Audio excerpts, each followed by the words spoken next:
4.15 총선을 앞두고 유권자들의 올바른 선택을 위해 각 당의 정책을 비교하며 알아보는 기획뉴스 두 번째 순서입니다.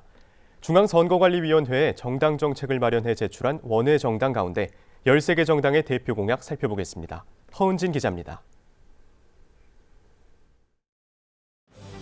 코리아당은 지속가능한 통일경제발전 5개년 계획 수립과 통일위원회 발족 등을 통해 북진통일, 흡수통일 추진을 1순위로 제시했습니다.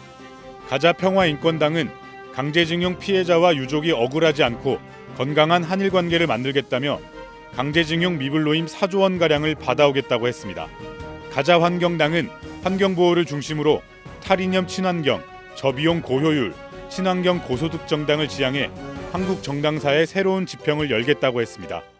공화당은 김대중 정권 이후 사형 집행이 중단됐고 비인간적이고 비인륜적인 살인사건으로 국민들이 극심한 사회 불안에 떨고 있다며 사형제도 이행을 첫 번째 정당 정책으로 결정했습니다. 국가혁명배당금당은 한 해 국가예산 60%를 절약해 20세 이상 국민에게 매달 150만 원의 국민배당금을 지급해 전 국민이 중산층 이상이 될 수 있도록 하겠다고 했습니다.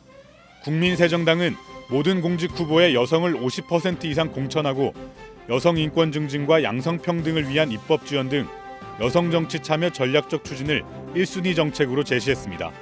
국민참여신당은 중요한 국정 운영의 방향을 결정할 때 국민 전체가 참여할 수 있는 모바일 국민투표를 도입해 의견을 직접 반영하는 혁신정당을 지향하겠다고 공약했습니다. 기독자유통일당은 동성애와 이단을 반대할 수 있는 양심과 표현, 학문, 종교의 자유를 박탈하는 반헌법적인 차별금지법 제정을 저지하고 신앙의 자유를 수호하겠다고 했습니다. 기본소득당은 자동화로 일자리가 줄어들고 선별적 복지체계는 사각지대만 늘어난다며 모든 국민에게 조건 없이 매달 60만 원 기본소득 지급을 최우선 공약으로 내세웠습니다. 남북통일당은 국민기본행복권 보장법을 입법하고 월소득 300만 원 이하의 모든 국민에게 월 기초소득 70만 원, 기초주거비 70만 원을 지급해 국민기본행복권을 보장하겠다고 밝혔습니다. 노동당은 주택과 의료, 교육, 교통, 통신 등 5대 공공무상정책을 통해 인간다운 삶을 위한 최소한의 생존권을 사회가 보장해야 한다며 보건복지정책을 최우선으로 꼽았습니다. 녹색당은 온실가스 배출량 50% 감축, 기후변화 피해로 인한 시민보호, 탈핵에너지 전환 기본법 제정, 원자력진흥법 폐지 등 기후와 에너지 등 환경 분야 정책을 1순위로 제시했습니다.